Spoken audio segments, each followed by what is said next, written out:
This one is Monsieur Patat, who is interesting. He's on a coach house, won at Lingfield back in March off a mark of 55. He's 54 today. I thought Kevin Stott was an interesting jockey booking. Robin Brisland, his horses are hitting form. A couple of winners in recent days, and he's going to have a profitable all-weather spell this winter, you would imagine. Next up is number 9. That's Jumeirah Bridge, Derek Shaw's runner, Luke Morris on board. Him and Griggy, very little to split the pair on that Chelmsford form. It was a 14-to-1 win on that occasion. He's a classy horse back in the day. This is his grade, but he certainly gives his owners plenty of fun.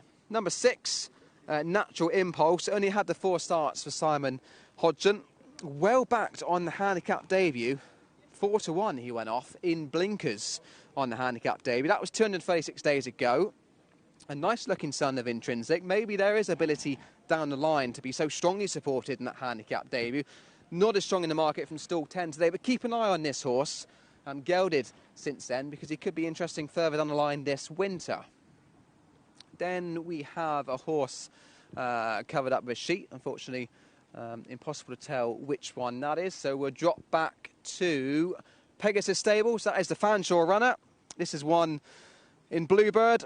He was out of a mare from the family of Deacon Blues, a Tin Man. Family, the team know exceptionally well. Had the 3 starts as Acclamation filly. Best of those, probably the 3rd to King of Jungle back in February. She's been off for 216 days. Can't see a great deal of her in the sheet. Not the biggest daughter of Acclamation. She needs to shape better, but interesting connections are persevering. A mark of 55 for Bluebird. And that is a quick look at the runners for our final race here at Kempton.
So we're at the final race of the evening here at Kempton Park, the 8:30 race 8, the 6 furlong racing TV handicap for 3-year-olds rated 0 to 55, and it is a dropping grade. There is Jumeirah Bridge in front of us. He got back on the winning trail at Chelmsford last time, and that form could well be key here in this contest. He beat Griggy into second place on that occasion. They were drawn next to each other at Chelmsford. It's the same scenario once again today, and I think it's probably quite hard to split the pair. Jumeirah Bridge, in his younger days, he was a pretty classy sprinter, much better than this grade, and maybe now he's got his head back in front again, he can back up that recent victory off a £2 higher mark. Split in the Chelmsford pair is number 5, View from the Stars. A first start for Mark Usher, was trained by Roger Teal. He's got that plum draw in stall 1, and quite a lightly raced individual. He's only had the 6 starts so far. £4.5 wasn't a great deal to pay for him at the recent sales, but he's been pretty strongly supported on his first start for his new yard, and as I said, stall 1 is a lovely draw to have. That's View from the Stars at 9 to 2. Bewblood is a well-bred filly by acclamation for James Fanshawe. It's a pedigree he knows exceptionally well. All his star sprinters related to this filly, but she hasn't shown a great deal. Best effort was when finishing 3rd behind King in the Jungle in a maiden here. Needs to improve on handicap debut for a mark of 55.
Probably not, Tom Ball. It's a tricky finale to end the 8-race card here at Kempton. A real drop in quality after those 2 competitive handicaps we saw previously. Mount Alphos in particular, how impressive was he, winning off a mark of 83 for James Tate. Jumeirah Bridge used to be that kind of grade, didn't he, in the past, in his younger days. 8 years old now, but winning at Chelmsford last time. Derek Shaw's going to have a fun winter with him. There won't be much between him and Griggy once again. They're drawn upsides each other. And I probably would just stick with Jumeirah Bridge to come out on top once again in a very trappy finale. I echo Rachel's sentiments about Simon Hodgson's runner. Looked very well in the paddock, did Natural Impulse. Stall 10 is a horrible draw, really, over the 6 furlongs. If you're in double digits on that short run to the first bend in handicap company, it's always very tricky. But keep an eye on Natural Impulse. Clearly, there was a little bit of ability on the gallops for him to be so well backed on that handicap debut at Lingfield back in February. And these low-grade handicaps in the winter, if you can find one that is a little bit better than their mark, they will pay their way. So just keep an eye on one of the outsiders, probably more for the future than today. The 2 handicap debutants in the big yards, Clive Cox and James Fanshawe's runners, Bluebird and Letaria, they're bred to be much better than a mark of 55, but they haven't really shown it in their 3 qualifying runs. And Bluebird in particular, there's not much to her. She's quite a small acclamation filly. She'll be desperate to get a win out of her for breeding purposes, but she does need to step up on what we've seen so far. Just see her edging into the stalls. I thought it was intriguing that there's a bit of support for the 1 drawn 1. First start for the Mark Usher team, View from the Stars, who's about to head forward. Quite lightly raced son of Star Spangled Banner. The best effort came when second at Wolverhampton in August for the Roger Teal team. Off a £1 higher mark. £4,500 wasn't a great deal of money at the sales. He might be a nice purchase for the Mark Usher team this winter. Let's see how he fares on debut for this yard. of the others at bigger prices. Twilight Mischief's another handicap debutant for Dana Neal and Henry Candy. Daughter of Twilight Sun. Showing a little bit of ability in maidens. 7th of 16 last time out, given a mark of 52. Shame a little bit wide in stall 8 in the pink and black colours. But on the whole, a competitive but tricky finale. And I might just stick with the old boy, Jumeirah Bridge, the 8-year-old. He knows how to win. 3/4 a length ahead of Griggy. Only gone up £2. Handicap has been pretty generous. Luke Morris on board, stall 4. Lots in his favour. You can see Lothian. He always pays his way, but stall 12 is going to be very difficult for Ralph Havlin and Mick Atwater's representative. And that is that son of Intrinsic that me and Rachel both mentioned. First time since being gelded, running for 236 days. Just see how he gets on from stall 10. He might just be one to keep an eye on this winter. You never be when I wins going forward for Jeffrey Deacon and George Bass. They look as though we set. Let's join Ian Bartlett. And Jumeirah Bridge then heading up now with Luke Morris to stall number 4, be the last one of them to come forward. 6 furlongs to trip for this Racing TV handicap. They're off. Come away, a fair break, although Natural Impulse a little bit slower than the others. Out wide, Lothian with the spots is trying to be up there and got away pacey. Griggy and also You'll Love Me When I Win. And A View from the Stars are up there. Monsieur Patin is not far behind. Twilight Mischief in the pink and black colours is next. Jumeirah Bridge be about 6th, 7th or so against the running rail at this stage. These are then followed through by Elitaria and Lothian, and then Natural Impulse, and behind this is Photo Bomb, and Louis Trez is fractionally the back marker. You'll Love Me When I Win is the leader at the moment. Grey colours of Griggy running in second. Monsieur Patin with a red cap on the rails then is View from the Stars. Right in behind that is Jumeirah Bridge in green and purple coming with an effort. Bluebird and Twilight Mischief behind these. Lothian comes next. Louis Trez coming from the back of the field. Elataria's behind that. Griggy has the lead. Can see the furlong pole and goes on to a length advantage here. Maybe 2 lengths or so. Twilight Mischief and You'll Love Me When I Win and View from the Stars behind those. Lothian, the spots flashing home on the outside. Griggy is clear though on the run to the line and wins. Second place, and Lothian maybe just getting it to View from the Stars, and Monsieur Patin was behind those in 4th. Griggy makes it 3 wins in his last 4 starts for Grace McEntee and John Butler. Reverses the form with Jumeirah Bridge, always prominent under Grace, and he wins a shade cosily in this 0 to 55 handicap. Well clear of the rest. Lothian, good effort from him from stall 12, back in second for Mick Atwater and Ralph Havlin. An unstable debut. View from the Stars finishes 3rd for Daya Probert and Mark Usher. But Griggy, he's had a good consistent campaign in recent weeks. That's 3 wins and 2 seconds from his last 5 starts. And clearly gets on well with Grace McEntee, who always had him in a lovely place. He's got very warm and sweaty there, but on the front end, when Grace asked him to quicken, he put the race to bed pretty soundly. Got to upgrade Lothian. He'll be winning races again this winter for the Atwater team. Stuck very wide as expected from stall 12, but he's picked up really nicely, and when he gets a little bit of luck with the draw over 5 and 6 furlongs this winter, he'll be winning again. Disappointing was Jumeirah Bridge. He travelled nicely on the inside for Luke Morris. You can see in the green and purple, having beat Griggy at Chelmsford. But he's dropped away quite tamely in the closing stages. The race is all about Griggy, and I think he might be handicapped out of this kind of grade, Tom. That was an impressive win for the old boy.